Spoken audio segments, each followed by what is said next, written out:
Hi everyone, welcome to this presentation titled Learning Spatial Skills Collaboratively in Immersive Virtual Environments, a Systematic Review. I am Xiaomeng Huang.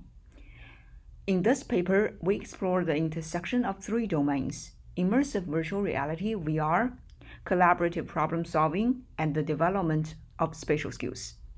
The spatial skills include cognitive capabilities like mental rotation, object location, spatial orientation, and spatial navigation.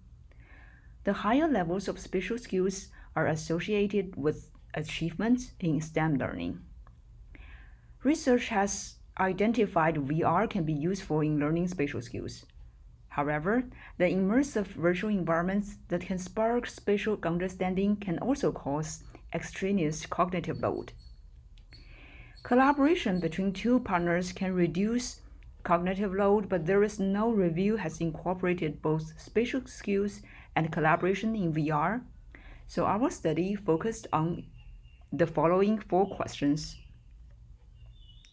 First, we are interested in knowing what is the current research around collaborative problem solving and spatial skills learning in immersive virtual reality.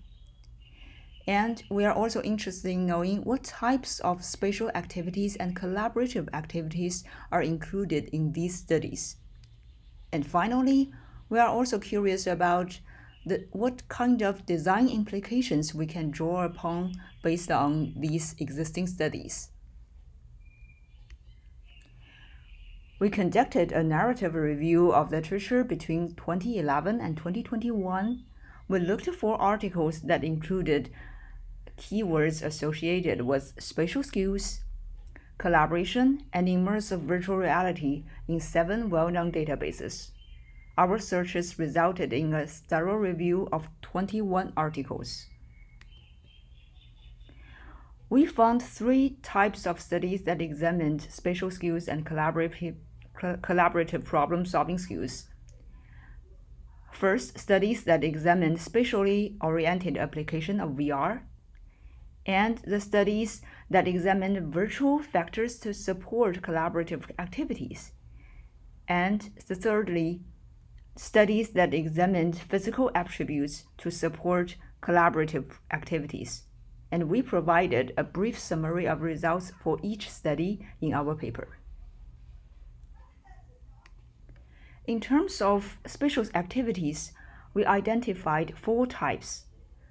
First, locating objects in the virtual world. Second, solving puzzles. Third, navigating and wayfinding. And lastly, understanding spatial objects. We found 11 studies had participants locate objects within a virtual world. These activities can activate object location and spatial navigation skills. And in 4 of the studies, participants solved puzzles, which can activate both mental rotation and object location spatial skills. 3 studies focused on engaging virtual navigation and wayfinding, which can activate spatial orientation and navigation. And another 3 studies, participants gained understanding of spatial objects and orientations. In terms of collaborative activities, we used McGrath's group task circumplex to classify them. This circumplex organizes tasks on a 2-dimensional scale, one axis being conflict cooperation, the other axis being conceptual behavioral. We found most of the studies fall into performance tasks, where the purple arrow is pointing to. And in these collaborative activities, there are 2 major obstacles. First, since communication in collaborative virtual environments lacks visual cues such as gaze and facial expressions, designers and programmers must include cues to establish a common frame of reference for successful collaboration. And another obstacle in collaborative communication is the distortion in collaborative spatial judgments from different perspectives of participants.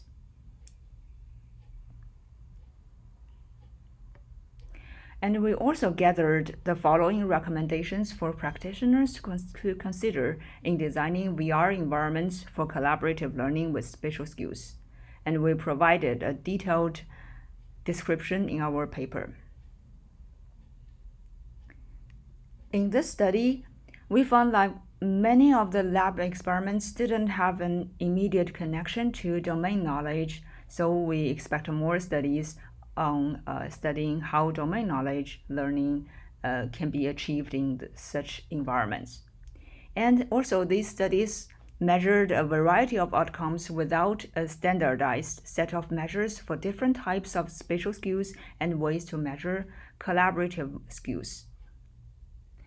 And also, we found that most of the studies used the adult audience, so future research could also investigate additional age groups and education contexts.